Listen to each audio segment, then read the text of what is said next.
Hai Buciners, selamat datang kembali di Bucin Film. Kali ini kita akan membahas sebuah film yang berjudul Olympus Has Fallen. Film ini menceritakan tentang serangan pada negara adidaya tersebut oleh teroris Korea Utara. Satu kecelakaan tunggal yang dialami sang presiden kemudian menewaskan sang istrinya. Hal ini membuat Sarah, seorang anggota keamanan tingkat tinggi ini merasa bersalah dan memilih untuk mengundurkan diri dari santunannya. Sebelum membahas film ini lebih lanjut, jangan lupa di like dan di subscribe ya. Kalau sudah, yuk kita bahas film ini bersama-sama.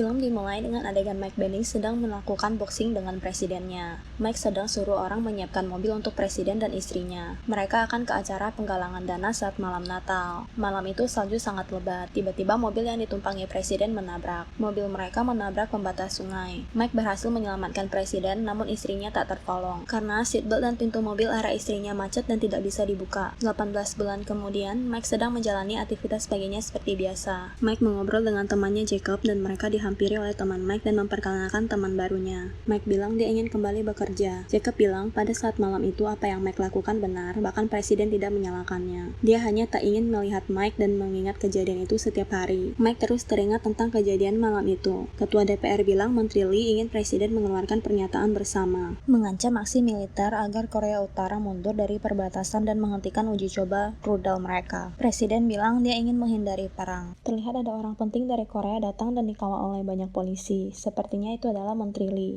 Mike terlihat bosan pada kantornya. Perdana Menteri Lee datang ke Gedung Putih dan bertemu dengan presiden. Sementara di utara Virginia banyak pesawat militer. Pesawat itu diinfokan karena ada pesawat lain yang tak dikenal dan akan menyerangnya. Dan pesawat itu terjatuh dan meledak. Presiden sedang melakukan obrolan dengan Menteri Lee dan tiba-tiba mendapat info bahwa mereka mendapat serangan. Presiden mengajak Lee datang bersamanya, namun ada anggota bilang itu bukan protokol. Namun presiden tetap mengajaknya. Semua orang berusaha melindungi presiden dan Perdana Menteri. Pesawat yang tak dikenal itu terbang sangat rendah dan menembak warga. Mike yang melihat itu langsung panik dan berlari ke Gedung Putih. Presiden menyuruh orangnya mencari anaknya. Mike berusaha menyelamatkan warga. Pesawat itu sangat kuat dan terus menembak. Akhirnya pesawat itu terjatuh dan menabrak sebuah bangunan tinggi dan rubuh. Mike sedang berada di luar Gedung Putih dan tiba-tiba ada sebuah bom meledak. Mike melihat ada dua orang pria gerak-gerik aneh dan langsung menembaknya dan salah satunya meledak dengan bomnya. Situasi di Gedung Putih sangat kacau. Mike terluka. Banyak polisi Amerika Serikat terluka. Dan yang menyerang mereka itu adalah pihak Korea Utara. Orang yang bersama presiden dibunuh oleh orang yang bersama Menteri Lee, lalu mereka mengutak-atik ruang kontrol mereka. Mike berusaha menyelamatkan dan masuk ke Gedung Putih. Ada bom tembakan di mana-mana. Ada sebuah mobil datang dan dalam mobil itu ada senjata yang sangat kuat. Orang itu terus menembak. Mike berhasil masuk ke Gedung Putih. Para teroris sudah masuk ke dalam Gedung Putih dan menembak orang-orang di gedung itu. Perdana Menteri Lee telah mati ditembak. Presiden disandra. Pria itu menyuruh mereka untuk mundur. Kondisi Gedung Putih sangat memprihatinkan. Mereka menurunkan bendera Amerika kemudian membuangnya. Mike mengecek para tubuh korban dan lampu gedung tiba-tiba mati. Mike berhasil membunuh seorang pria yang sedang mengontrol dan dia menemukan foto Connor anak presiden pada pria itu. Mike mematikan semua CCTV. Istri Mike yang bekerja sebagai perawat menghubungi Mike namun tidak bisa. Pria yang mengatur ini bernama Kang bilang dia tidak tertarik dengan peluncuran nuklirnya. Ada salah satu orang yang bekerja dengan presiden, ternyata dia berkhianat. Kang menyuruh mereka untuk mencari Connor. Presiden sangat marah saat mengetahui mereka akan mengambil putranya, namun dia tidak bisa berbuat apa-apa. Ketua DPR mengganti posisi sementara presiden. Mike memasuki sebuah ruangan presiden dan membuka sebuah berangkas. Dan banyak orang yang tidak mau mempercayai Mike akibat insiden kematian istri presiden. Jacob terus meyakinkan yang lain, dan akhirnya Mike dapat bekerja sama dan menolong mereka. Mike bertarung dengan seorang yang menyelinap masuk dan berhasil membunuhnya.